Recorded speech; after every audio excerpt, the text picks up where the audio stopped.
Eh bien, bonjour tout le monde. Nous allons commencer, hein. Si d'autres personnes rejoignent un petit peu après, ce n'est pas grave, ils prendront en cours. Eh bien, écoutez, merci à tous d'avoir rejoint aujourd'hui ce webinaire. Premièrement, nous allons commencer par faire une présentation, même si j'en connais certains déjà dans le chat. Enchanté, je m'appelle Axel Philibert, je suis account manager chez Vester. Vestas, on est une société spécialisée dans la connectivité industrielle et je suis accompagné aujourd'hui de mon collègue Hugo. Hugo, je te laisse te présenter. Merci Axel et bonjour à tous. Donc je me présente de mon côté, je me prénomme donc Hugo Jouando et je suis manager IT au sein de Vester Business France et c'est moi aussi qui vous accompagne donc dans le support applicatif et le suivi des projets. Bien, merci Hugo pour ta présentation. Aujourd'hui, nous allons voir comment acquérir et stocker vos données de process industriels en utilisant notamment les protocoles Ethernet IP, Alan Bradley et en stockant des données dans Timescale DB. Bienvenue à tous. Pendant ce webinaire, n'hésitez pas à poser vos questions dans le chat. Bon, peut-être qu'on n'y répondra pas directement, mais on fera une session à la fin de quelques minutes pour y répondre. D'accord? Concernant l'enregistrement, vous n'avez pas besoin d'enregistrer ce webinaire. Nous allons le faire et nous allons pouvoir vous l'envoyer, si vous le souhaitez, par mail à la fin. Pour parler de l'agenda d'aujourd'hui, qu'est-ce que nous allons voir aujourd'hui? Premièrement, pour les personnes qui ne connaissent pas, je vais représenter brièvement la société et que faisons-nous pour remettre un petit peu du contexte. Nous allons revoir dans un second temps qu'est-ce que c'est Venode pour les personnes qui n'ont jamais utilisé cette solution, pour reprendre un petit peu les bases, à quoi elle sert. Dans un troisième temps, nous allons évoquer les nouveautés de notre nouvelle version 1.22 comparée à la version 1.21. Nous allons ensuite répondre à la question pourquoi faire cette mise à niveau vers cette nouvelle version. Et pour finir, du coup, nous allons allier un peu théorie et pratique en vous montrant une démo en live avec notre module Ethernet IP. Du coup, on va se connecter à un automate Rockwell et utiliser l'historian Timescale DB de notre nouvelle version. N'hésitez pas à rester jusqu'à la fin. On va pouvoir répondre à vos questions et on a aussi un petit bonus en plus. Pour parler un petit peu de notre société, Vester Business est une société spécialisée en connectivité industrielle.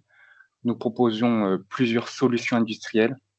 Donc, premièrement, on a des solutions de connectivité industrielle plus dans la partie OT, du coup, de l'industrie, avec les solutions Matricon. Donc, on est distributeur exclusif en Europe de Matricon. Pour les gens qui ne connaissent pas cette marque, c'est un leader du marché, notamment dans des solutions de serveurs OPC. Donc, un serveur OPC, c'est quoi? Eh bien, tout simplement, ça va permettre de récolter des données de plusieurs équipements industriels avec des protocoles en fait natifs et différents selon les constructeurs pour uniformiser cette connexion et ce protocole en OPC, donc qui est aujourd'hui le standard dans l'industrie avec l'OPCDA et un peu plus récemment l'OPCUA. On a d'autres produits chez Matricon. On n'a pas que des serveurs OPC. On a aussi notamment nos tunnelers, donc pour faire une conversion OPCDA vers OPCD vers OPCUA. Pour s'affranchir du DECOM, on a aussi des solutions de redondance. Bon, on a pas mal de choses. Pour parler aussi de notre propre solution que nous avons éditée, qui se nomme Venode. Cette fois-ci, c'est une solution de connectivité IIoT, donc qui va vraiment en fait qui va compléter la gamme Matricon, car Venode en fait va pouvoir s'implémenter dans la partie OT, mais aussi dans la partie IT, donc dans les niveaux au-dessus de l'industrie jusqu'au cloud, avec cette fois-ci des protocoles plus portés IT comme du MQTT, du REST API, etc. On propose également une solution de visualisation et exploitation des données qui se nomme Advise, donc tout ce qui est SCADA, IHM. Advise se base sur deux technologies. La technologie web pour la visualisation de votre interface et aussi la technologie OPCUA pour tout ce qui est connectivité. On a aussi une politique prix intéressante chez Advise, car en fait, on n'a pas de limite de tag, on ne fait pas payer les tags remontés, mais plus c'est les tags visualisés. Et bon, je passe les détails, c'est pas le sujet du jour. On a également un département formation qui se nomme VITC, donc avec des formations spécialisées. On a plusieurs formations, des formations en OPC, des formations en cybersécurité, des formations en protocole industriel. Donc, on a des formateurs qui peuvent se déplacer dans le monde entier, ou alors on peut également faire des formations en ligne à votre convenance. Pour parler de nos bureaux, nous avons 2 bureaux en Amérique. Notre siège est basé en Espagne et nous, personnellement, avec Hugo, nous sommes basés en France, à Montpellier. Et on se répartit en fait avec mes collègues nos clients en fonction des projets et de leur secteur géographique. Nous, avec Hugo, on s'occupe de tout ce qui est Afrique et partie francophone. Je vais maintenant passer à la solution Vnode. Pour les gens qui ne l'ont jamais utilisé, Vnode, qu'est-ce que c'est? Ce qu'il faut savoir, c'est que Vnode, c'est vraiment une plateforme logicielle qui relie des dispositifs d'usine comme des PLC, des DCS, des onduleurs, des capteurs, etc., à des applications de gestion et de visualisation des données. Donc, ça a été conçu pour garantir de la fiabilité, de la sécurité, de la scalabilité et offrir du coup une solution prête à l'emploi dans des environnements industriels. Ce qu'il faut savoir aussi également, c'est que Vnode peut s'implémenter dans tous les niveaux de l'industrie en s'adaptant aux divers protocoles de communication industrielle. Ça peut aussi s'adapter à l'IT tout en sécurisant le transfert des données. Donc, c'est pour ça qu'on emploie ce terme de gateway IoT. Ce qu'il faut savoir également, c'est qu'on a 3 types de modules dans Vnode. Le premier, on a du coup des modules d'acquisition de données. Donc, des modules type OPCUA client, Modbus client, BACnet client, etc., pour acquérir ces données. Vous avez également des modules de traitement de données. Donc, on a des modules de calcul, on a le module historienne pour historiser. Et pour finir, on a des modules de diffusion de données et du coup de mise à disposition de ces données. Donc, avec cette fois-ci de l'OPCA serveur, du Modbus serveur. On peut aussi envoyer les données à MQTT, en REST API, à travers des data diodes. C'est possible également. Compter une cinquantaine de modules pour Vnode au total. Ce qu'il faut connaître de Vnode avec ses caractéristiques principales, c'est que c'est vraiment plug and play, prêt à l'emploi. C'est-à-dire que vous n'allez pas avoir de développement à faire. C'est pas une SDK, ce n'est pas non plus une librairie. C'est vraiment multiplateforme. Donc, on peut installer Vnode sur Windows, sur Linux, sur VM, sur petit ordinateur industriel. Ça, il y a pas de souci. Vous allez pouvoir configurer une architecture distribuée avec un Vnode Network, donc en centralisant les données vers un central directement. Vous avez du store and forward intégré pour du coup des sites distants avec des connexions instables. Et ça, je reviendrai un peu plus en détail dans la slide suivante. Vous avez aussi, pour parler de sécurité, une connexion inversée. Donc, pareil, ça, j'ai une slide tout à l'heure qui vous montrera en détail la connexion inversée. Vous avez une configuration web. Donc, on configure Vnode à travers un browser. Vous avez des tags illimités, donc vous n'avez pas de limite de tag. On ne va pas vous faire non plus payer au tag remonté, ça, il n'y a pas de problème sur ça. Et c'est une exigence matérielle minimale. Donc, en fait, la seule limite, ça va être votre machine. Donc, bien sûr, naturellement, Nous n'allons pas remonter 1 million de tags sur un petit Raspberry Pi. Du coup, c'est vraiment ça la seule limite. Pour revenir sur le Store and Forward, qu'est-ce que c'est? Eh bien, quand vous avez une configuration avec des distants, notamment avec un vNode remote et un vNode central qui s'échangent des données entre eux. Donc voilà, vous pouvez le voir, un échange de données.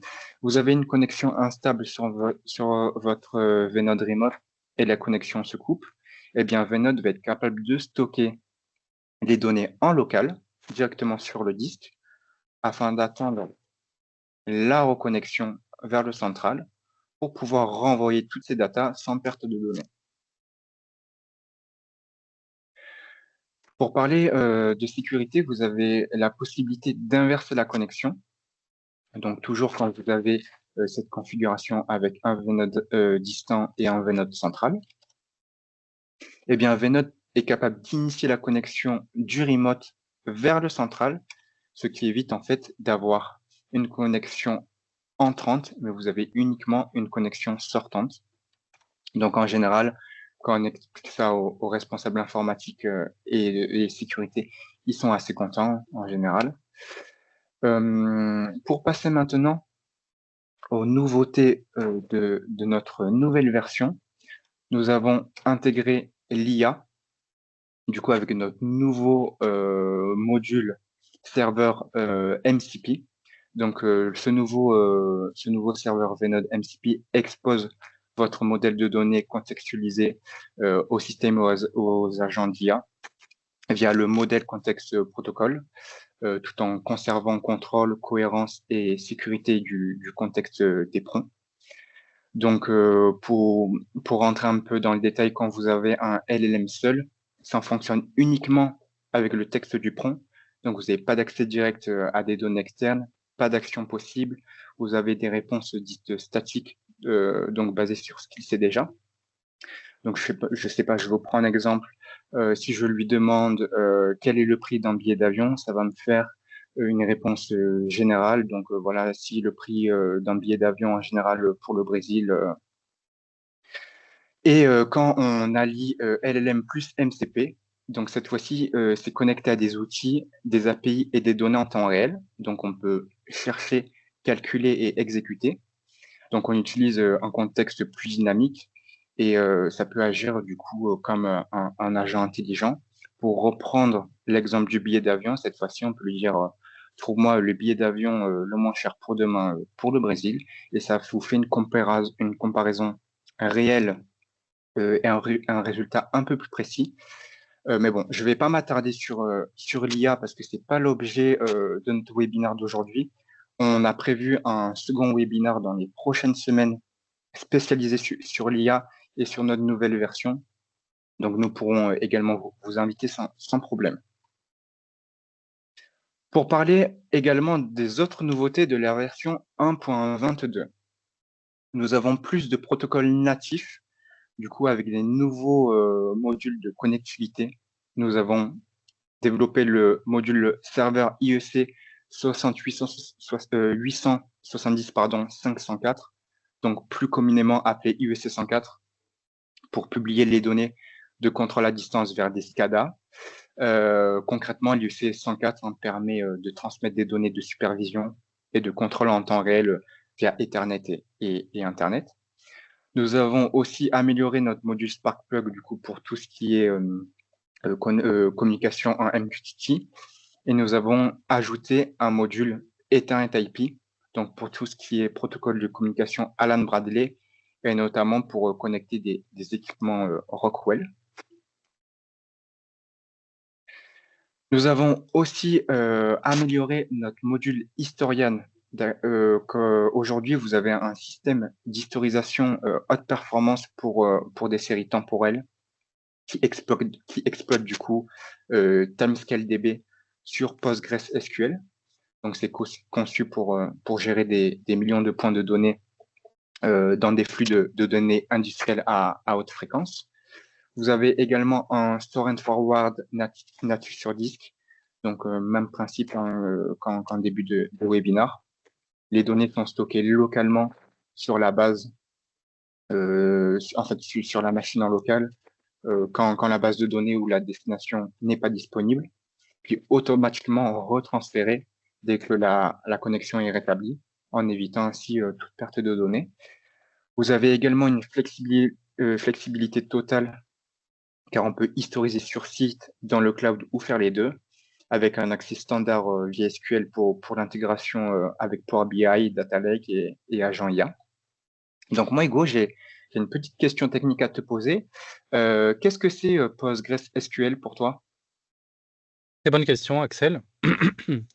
Donc effectivement, comme certains d'entre vous doivent déjà le connaître, donc PostgreSQL est un moteur de base de données qui existe depuis de nombreuses années, qui est open source, libre et gratuit, et donc bénéficie d'une communauté qui permet justement d'accentuer sa robustesse par des patchs assez fréquents. Il est comparable à d'autres systèmes tels que MySQL, SQL Server ou Oracle, mais il se distingue par sa grande robustesse, sa gratuité et sa forte extensibilité. C'est donc pour cela, du coup, qu'on l'a choisi pour intégrer Venode en tant qu'historian sur notre nouvelle release, étant donné qu'il peut nous servir pour de nombreuses utilisations. Il est compatible avec des applications web et mobiles. Il peut aussi analyser des données, des grands flux de données. Nous reviendrons sur cela plus en détail tout à l'heure et faire du big data. Il est compatible avec les applications d'entreprise. Donc, comme on disait, par exemple, nativement, Power BI contient du coup un module PostgreSQL. Et enfin, il est aussi compatible avec les services cloud, que ce soit donc Amazon Web Services, Azure, Google Cloud ou autres. Il est donc D'accord, ben, très courant dans les entreprises de l'utiliser afin d'accroître la sécurité, la stabilité et la performance de son historien. d'accord, ben merci Hugo pour cette intervention. Désolé de t'avoir coupé la fin. Donc pour résumer, c'est idéal pour les systèmes d'historisation sur site, les ressources distantes et les environnements avec des réseaux instables qui contiennent une forte densité de tags et des déploiements distants. Pour continuer dans ces nouveautés, nous avons également amélioré notre module Venom Notifier du coup, pour tout ce qui est alarme avancée et notification améliorée. Donc maintenant, le Venom Notifier est désormais plus avancé avec le support webhook, donc l'intégration de Slack, de WhatsApp, etc. Vous avez également une configuration plus dynamique et plus flexible de la logique d'alarme pour les balises numériques, les booléens et les chaînes.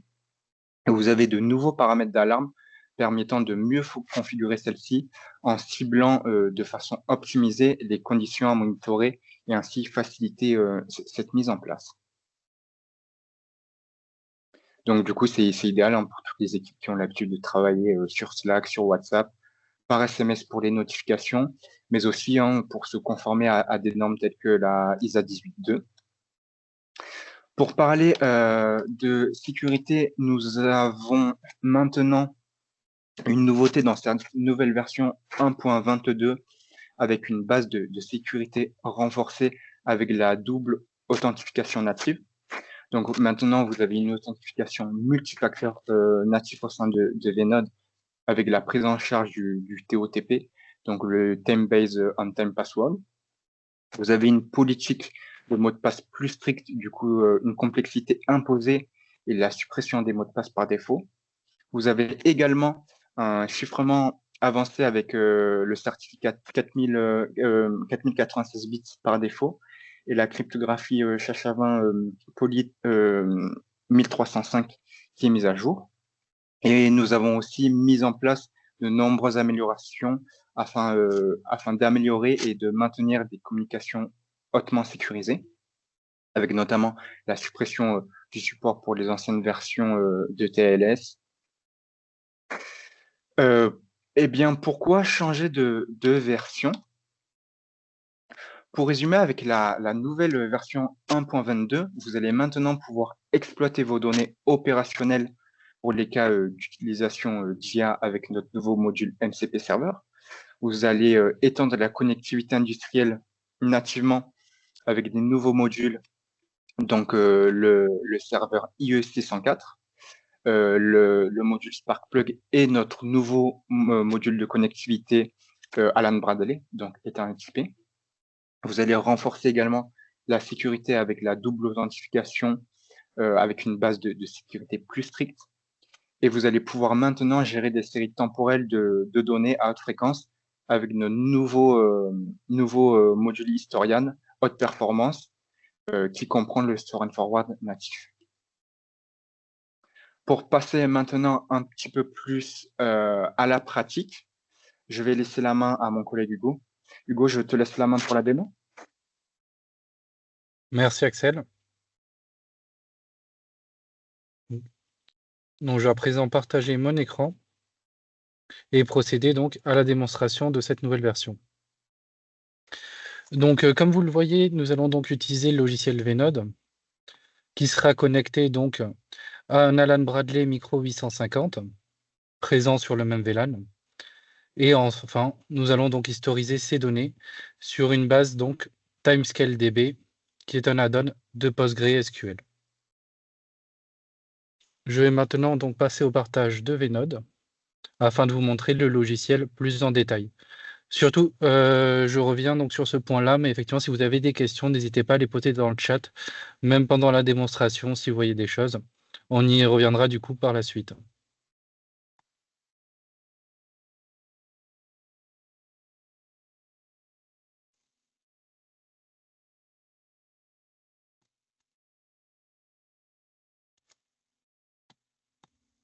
Parfait. Donc, actuellement, donc, nous sommes sur l'architecture de la démonstration. Comme vous le voyez, j'ai des tags préconfigurés dans un groupe Ethernet IP, donc avec un compteur, un integer, un tag qui est statique et un second tag qui est statique aussi, mais avec des propriétés différentes. Pour vous présenter donc la mise à jour plus en détail, comme l'a mentionné mon collègue Axel, nous avons donc ajouté la double authentification avec une gestion aussi sécurisée au niveau du LDAP. Donc nous supportons le LDAP sécurisé LDAP-S. Et enfin, nous allons donc vous montrer ce module Ethernet IP. Tous les modules dans Venode fonctionnent de la même façon. Comme on disait, c'était une solution qui est plug and play. Donc en allant uniquement sur le menu module, en sélectionnant nouveau module, nous allons donc arriver sur une liste déroulante. Et en sélectionnant le module que nous désirons, donc parmi notre liste de plus de 50 modules, nous allons donc pouvoir déployer la fonctionnalité Ethernet IP. Au niveau de ce module-là, effectivement, je reviendrai sur le fait qu'il est très plug and play. Il nous a donc suffi de rentrer une IP adresse et un port et de choisir notre type de PLC pour pouvoir immédiatement, donc à l'image de l'OPC-UA si vous le connaissez et si vous le pratiquez, immédiatement donc sélectionner un device, browser tous les tags et par un simple glisser-déposer, les ajouter. C'est ce qui a déjà été fait donc avec un template global. Comme vous voyez, on a déjà tous les tags présents et cela peut effectivement être utile, notamment pour du debugging. Enfin, pour parler donc de l'historian et de notre nouvelle fonctionnalité de TimescaleDB, nous avons donc nativement un store and forward en quelque sorte avec notre base de données SQL. Pour l'exercice d'aujourd'hui, nous l'avons donc configuré en local avec un port donc en 5432 et une authentification par user et mot de passe afin de sécuriser la communication. Comment fonctionne l'historisation dans Venode? Donc l'historisation dans Venode fonctionne au niveau donc du tag et de sa configuration. Comme vous le voyez, donc chaque tag possède de nombreux paramètres, notamment donc le type de données, un paramètre de deadband afin de limiter les modifications non nécessaires sur une valeur de tag et donc de réduire la consommation de bande passante entre notre Venode et notre automate. Et enfin, au niveau de l'historien, nous avons donc de nombreuses méthodes d'historisation. Pour l'exercice d'aujourd'hui, nous avons choisi la méthode LAST qui consiste, comme vous pouvez le voir, Donc, et cette aide est présente du coup quasiment sur toutes les fenêtres de Vnode et qui nous détaille donc que dans les modèles d'historisation présents, nous avons donc premier, dernier, minimum, maximum, moyenne, delta et standard déviation. Enfin, il est aussi possible de voir la donnée sous forme réelle, donc en real time, mais aussi de consulter l'historique directement depuis le menu de Vnode. Donc par exemple, nous avions notre compteur avec une valeur qui s'incrémente chaque seconde. Nous allons donc définir la périodicité sur un intervalle, disons, de 1 minute. La donnée, nous allons la mettre sous format brut afin d'avoir toutes les informations durant ce timestamp. Et nous voyons donc que nous avons immédiatement une courbe. Nous pouvons aussi constater, si nous le souhaitons, les données plus en détail sous forme de liste et recharger celle-ci automatiquement ou non. Enfin, je vais donc passer du coup à l'explication de PostgreSQL et de son fonctionnement. Donc, tout comme Vnode, il fonctionne en tant que service au sein de Windows qui démarre automatiquement et qui, une fois démarré, nous permet de stocker la donnée en SQL. Afin de vous montrer plus en détail le software, Postgre possède donc ce logiciel qui s'appelle Postgre Administration. Donc, il est installé par défaut lorsque nous installons Postgres et nous permet donc de visualiser en quelque sorte le fonctionnement de notre serveur Postgres. Comme vous le voyez, il est démarré depuis un moment, donc nous avons donc déjà pas mal d'informations sur son fonctionnement. En ce qui concerne l'architecture des tables SQL dans Postgre, nous avons donc 2 tables qui sont créées automatiquement, Tag History et Tag ID. Pour vous montrer un peu plus en détail, nous allons donc par exemple charger la table Tag History. Donc comme vous voyez, il y a des requêtes SQL qui sont créées par défaut si vous n'êtes pas très familier avec ce langage. Et vous voyez donc les informations et la façon dont nous pouvons utiliser le SQL pour les lier entre elles. Pour l'exercice d'aujourd'hui, nous avons justement préparé une requête qui va faire donc la jointure entre nos tables, le tag history et tag ID, afin de nous montrer les informations disponibles sur celle-ci. Comme vous voyez, la requête a été exécutée à 9 heures. Nous allons donc la réexécuter.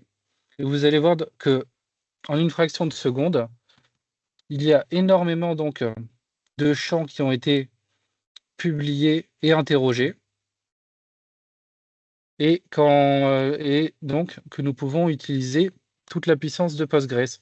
Quand je parle de puissance, je veux aussi parler donc de compréhension, étant donné que nous pouvons avoir, comme sur Vnode, une vue sous forme de graphique si nous le voulons, qui est créable donc en quelques clics. Nous pouvons exporter, filtrer, accentuer. Il y a aussi donc des analyseurs intégrés qui permettent d'analyser la query et de la visualiser sous diverses façons. Donc bref, c'est un outil à part entière que vous pouvez donc utiliser en collaboration avec Vnode. Je vais maintenant redonner la parole à mon collègue Axel, car nous avons une petite surprise. Merci Hugo pour cette démo. Est-ce que tu peux revenir au PowerPoint, s'il te plaît? Ou tu veux que Bien sûr. je le repartage?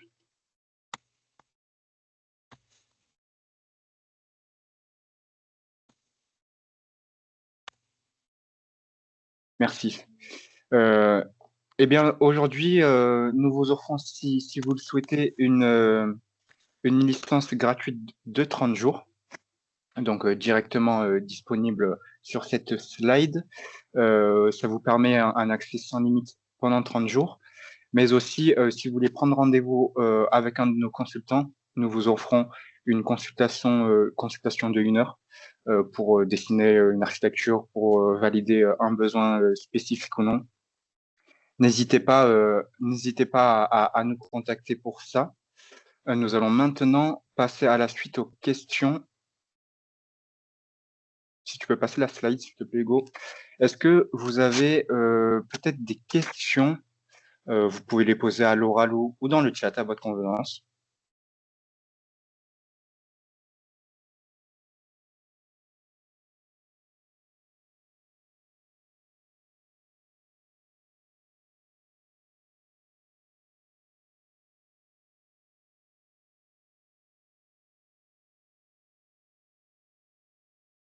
Alors, donc, nous avons reçu une première question. Donc, Axel, est-ce que le module Ethernet IP lance une commande browse pour récupérer la liste des tags de l'automate ou faut-il charger une liste? Alors, je vais me permettre d'y répondre.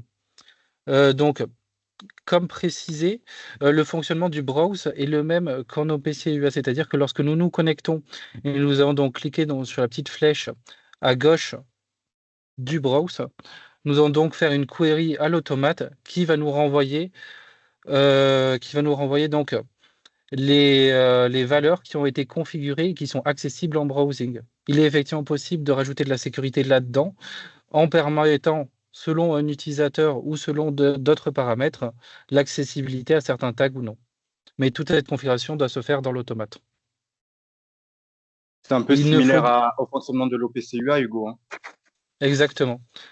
Il ne faut donc pas charger la liste. En revanche, il faut utiliser les tags que nous souhaitons.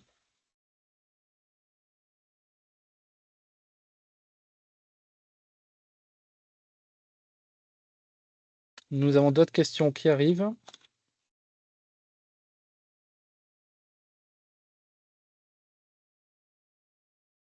Oui, bonjour. Caroline, bonjour. Oui, merci, bonjour, enchantée. En fait, quel est le nombre maximal d'équipements Allen Bradley que je peux connecter à Vinode avec le nouvel module Ethernet IP?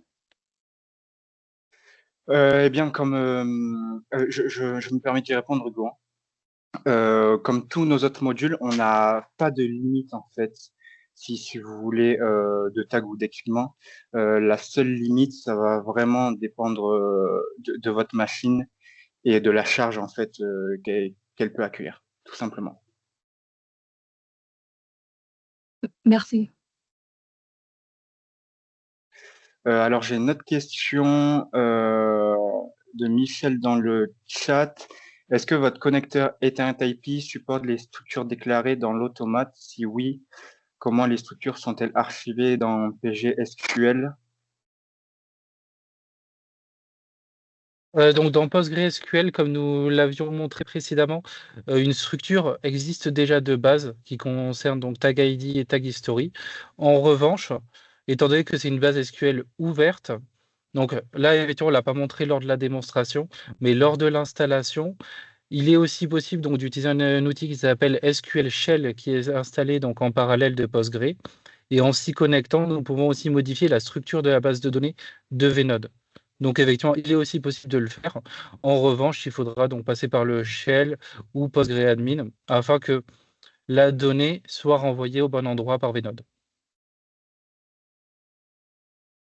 Merci Hugo. On a une autre question, cette fois-ci de Monsieur Nguyen. Je vois Sparkplug Host Application, Event Driven Ingest of MQTT Sparkplug. Est-ce que du coup on ne peut pas publier en SPB, Hugo?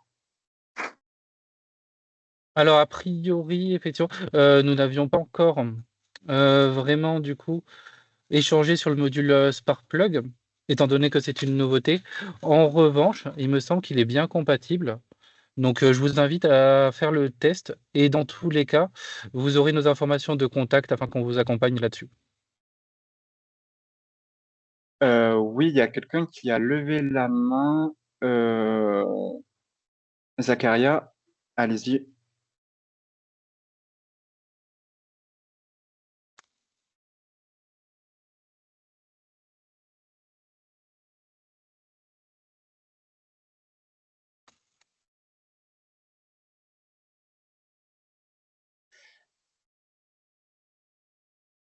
Monsieur Indissar, si vous voulez partager quelque chose.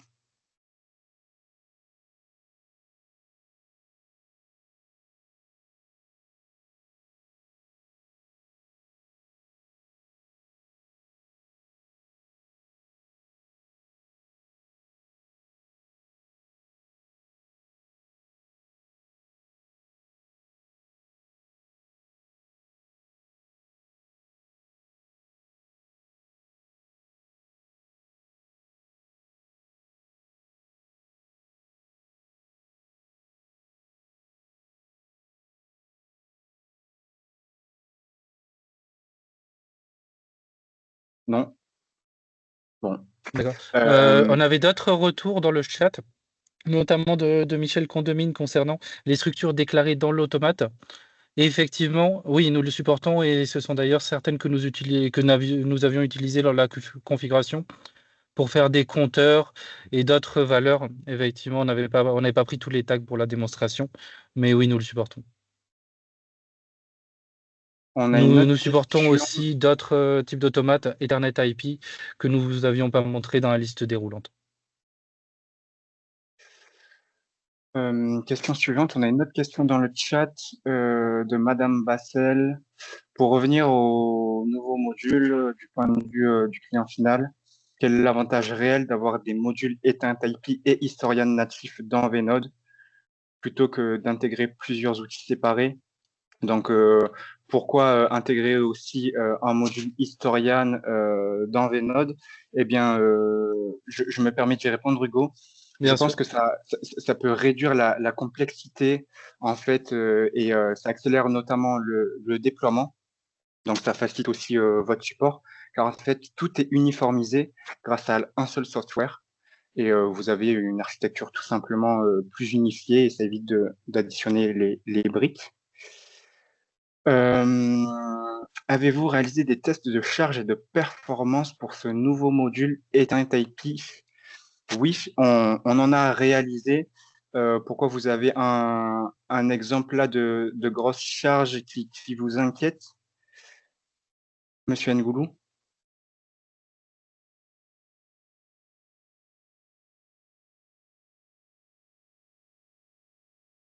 Je sais qu'on a notamment testé pas mal de modèles.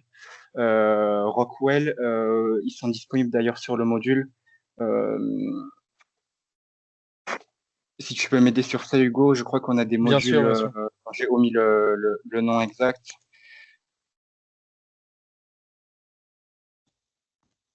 Donc aussi en ce qui concerne les tests de charge, comme nous l'avions expliqué précédemment, au niveau de Vnode, la philosophie que nous avons, c'est justement de ne pas limiter la charge. Ensuite, au niveau du logiciel en lui-même, lorsque nous l'installons, en permanence, il va justement en quelque sorte constater la charge de l'OS et de la machine sur laquelle il tourne. Enfin, nous avons aussi un document qui s'appelle le Sizing Guide, qui vous permet notamment de calculer effectivement la charge nécessaire pour son fonctionnement et aussi pour le fonctionnement de l'historian. Étant donné que nous sommes sur une conversation d'Ethernet IP avec l'automate, il y a aussi le paramètre de l'environnement à prendre en compte, étant donné que les réglages que nous allons donc faire sur le client Ethernet IP doivent être compatibles avec ce qui est disponible sur l'automate, tout en ayant conscience de la charge du réseau Internet et donc de sa puissance et de ses capacités. Mais je peux vous envoyer de la documentation sur ça après ce webinaire, Monsieur Ngoulou. Je vous enverrai le document notamment de sizing avec des tableaux, avec des exemples concrets.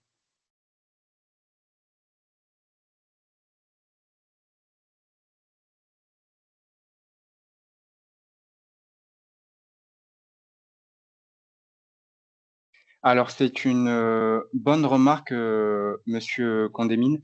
Tout ce qui est fondation OPC, nous le sommes avec nos outils Matricon, mais pas encore en fait avec Vnode, effectivement. Donc ensuite, ça nous permet aussi de répondre de façon complète aux projets des clients, étant donné qu'il y a certaines fois où, par exemple, c'est quelque chose qui est fréquent, notamment dans les grandes entreprises, où nous devons manipuler les certificats, chose qui n'est pas possible de faire normalement dans la certification OPC.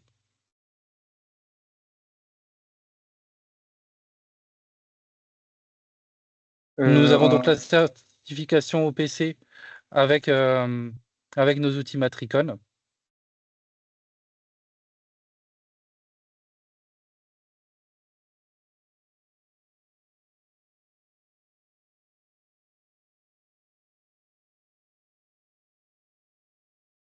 Donc Axel, on a une nouvelle question donc, de Caroline dans le chat. Donc dans un déploiement avec Ethernet IP et Historian, comment abordez-vous la sécurisation de l'architecture afin d'exposer directement les automates aux couches supérieures ou au réseau IT? Alors, c'est une bonne question. Dans un déploiement avec Ethernet IP et le module historien, en fait, l'objectif est de séparer la collecte de données de leur utilisation, d'accord, avec un seul nœud en fait d'échange avec l'automate. Donc ça permet vraiment de séparer ces deux choses et en fait, ça réduit l'exploitation directe du PLC.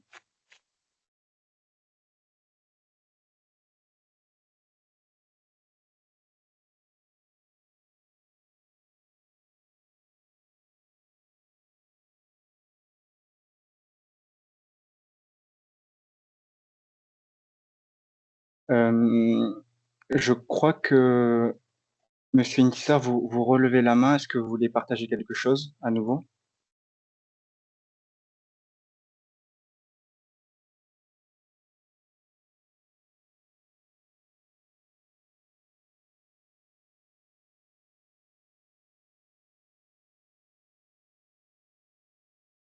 Non. On va vous afficher maintenant nos coordonnées. Hugo, si tu es toujours sur le PowerPoint, est-ce que tu peux afficher la dernière slide? Est-ce qu'il y a d'autres questions?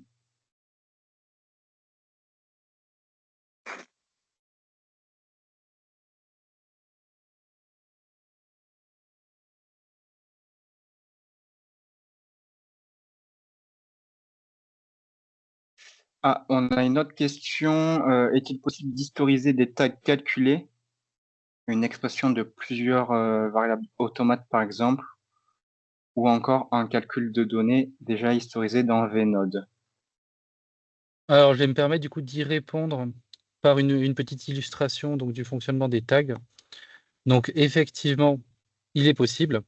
Donc, comme nous disions, donc VNode, nous fonctionnons sur un système de tags qui sont donc des valeurs que nous allons créer. Et au niveau de celles-ci, nous pouvons donc choisir toutes les sources que nous désirons. Il y a notamment un module qui s'appelle donc Derived Tag, qui va nous permettre, donc, une fois configuré, d'avoir accès à de nombreuses expressions et de nombreuses fonctionnalités que nous pourrions donc imaginer et adapter. Donc, il y a notamment donc, des tags de supervision, des tags d'agrégation de données et des tags d'expression. Ces tags d'expression vous permettent donc, à l'aide d'alias et de scripts JavaScript à l'intérieur même d'un tag, donc en quelque sorte de forme invisible, d'exécuter un script en liant et en faisant donc toutes les opérations que nous pouvons imaginer. Il est notamment possible, donc dans l'exercice actuel, par exemple, d'interroger l'historian et de lui demander une agrégation de données sur les 30 dernières secondes afin de vérifier l'intégrité de la donnée que nous remontons. Et nous pourrions donc même aller plus loin en créant donc des imbrications entre ces tags et entre ces expressions afin d'avoir une sorte de supervision et de table d'alerte et d'état de notre VNode. Nous pouvons donc réellement tout faire avec ces outils-là. Et enfin, l'historisation se passera de la même façon que montré précédemment, étant donné que c'est un tag, nous n'aurons qu'à l'activer et à le lier au module historian avec les valeurs d'agrégation que nous désirons.